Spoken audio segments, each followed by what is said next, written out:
Bonjour à tous, c'est Jean-Luc Roux sur sa chaîne YouTube. Aujourd'hui, nous allons parler des missiles Scalp, car pour Paris, autoriser Kiev à utiliser des missiles longue portée Scalp EG sur le sol russe reste une option. Pendant qu'elle continue de grignoter du terrain sur le front du Donbass, les forces russes se préparent à lancer une contre-offensive avec 50 000 hommes, dont 10 000 à 12 000 soldats nord-coréens, dans la région de Koursk, partiellement occupée par l'armée ukrainienne depuis le 6 août 2024. Et alors que l'hiver approche, elle vise les infrastructures énergétiques de l'Ukraine avec des frappes aériennes massives comme celle du 17 novembre, effectuée avec 120 missiles et 90 drones et autres munitions téléopérées MTO. Cette attaque de grande ampleur a été lancée 2 jours après que le chancelier allemand Olaf Scholz a téléphoné au président russe Vladimir Poutine pour lui demander de mettre fin à la guerre d'agression contre l'Ukraine et de retirer ses troupes. Et aussi pour lui dire que l'engagement de soldats nord-coréens dans le conflit marquerait une grave escalade. Telle aura donc été la réponse du Kremlin alors que le président ukrainien Volodymyr Zelensky venait de déclarer qu'il souhaitait la fin de la guerre en 2025 par des moyens diplomatiques et à la condition que son pays ne fût pas laissé seul. L'évolution de la guerre a-t-elle eu raison des réticences du président des États-Unis Joe Biden à autoriser l'Ukraine à utiliser des missiles balistiques tactiques de longue portée MGM-140 Attack-MS, Army Tactical Missile System, contre des cibles militaires situées en Russie?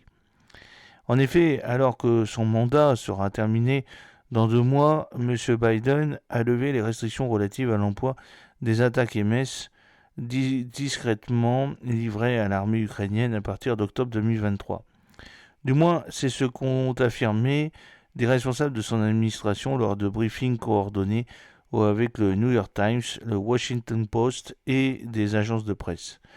Bien que non confirmée officiellement, cette information n'a pas été démentie par la Maison-Blanche. A priori, la présence de troupes nord-coréennes aux côtés des forces russes aurait motivé la décision de M. Biden. Cependant, le feu vert donné par Kiev ne concernerait que la seule région de Koursk. De son côté, M. Zelensky a confirmé à demi-mot la décision américaine. Aujourd'hui, les médias parlent beaucoup de l'autorisation que nous avons reçue pour mener ces actions. Mais les frappes ne se font pas par des mots. De telles choses ne sont pas annoncées. Les missiles parleront d'eux-mêmes. Ils le seront certainement, a-t-il en effet déclaré, lors de son point quotidien sur la situation le 17 novembre. En septembre, le chef du Kremlin avait prévenu que l'autorisation donnée à l'Ukraine d'utiliser les armes à longue portée fournies par ses partenaires occidentaux pour frapper le territoire russe ne signifierait rien de moins qu'une implication des pays de l'OTAN dans la guerre, et d'ajouter cela changerait la nature même du conflit. Cela signifierait que les pays de l'OTAN sont en guerre contre la Russie. Mais M. Poutine est allé encore plus loin. Une agression contre la Russie par tout État non nucléaire, mais avec la participation ou le soutien d'un État nucléaire, pourrait être considérée comme une attaque conjointe contre la Russie, avait-il dit. Quoi qu'il en soit, avec la décision américaine, il reste à voir ce que feront la France avec qui a livré des missiles de croisière à longue portée de type Scalp EG et le Royaume-Uni qui a déjà donné l'autorisation avec le Storm Shadow à l'Ukraine.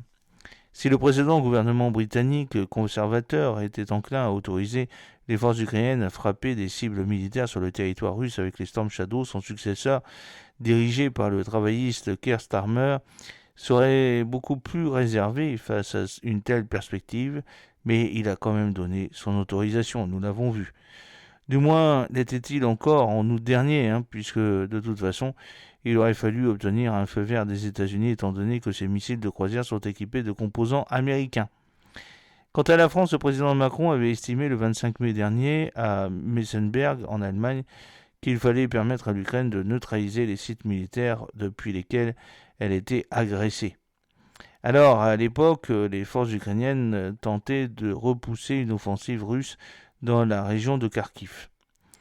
Si on leur dit vous n'avez pas le droit d'atteindre le point dont sont tirés les missiles, En fait, on leur dit, on vous livre des armes, mais vous ne pouvez pas vous défendre. Mais on ne doit pas permettre de toucher d'autres cibles en Russie, évidemment. Les capacités civiles avaient par ailleurs insisté M. Macron. Maintenant que Washington est sur cette ligne, et que décidera Paris? Interrogé sur ce sujet à son arrivée à Bruxelles pour participer à cette réunion des ministres des Affaires étrangères et des pays membres de l'Union européenne, ce 18 novembre, le chef de la diplomatie française, Jean-Noël Barrot, n'a fait que rappeler les propos tenus par le locataire de l'Élysée il y a 6 mois.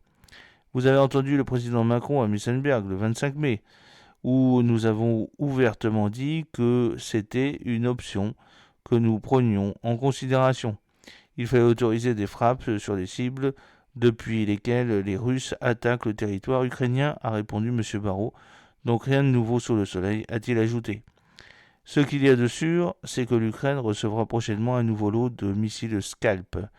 Nous allons fournir de nouveaux missiles Mistral, et pour permettre à l'Ukraine d'effectuer des frappes derrière les lignes de front, j'ai signé ces derniers jours une nouvelle cession d'une dizaine de missiles Scalp, a en effet annoncé Sébastien Lecornu, le ministre des Armées, dans un entretien donné au Journal du Dimanche le 10 novembre 2024. J'espère que cette petite vidéo vous a plu. N'oubliez pas de cliquer sur le pouce pour la promouvoir, de vous abonner si ce n'est pas encore fait et de partager cette vidéo sur vos réseaux sociaux. A très bientôt, fidèlement, Jean-Luc O.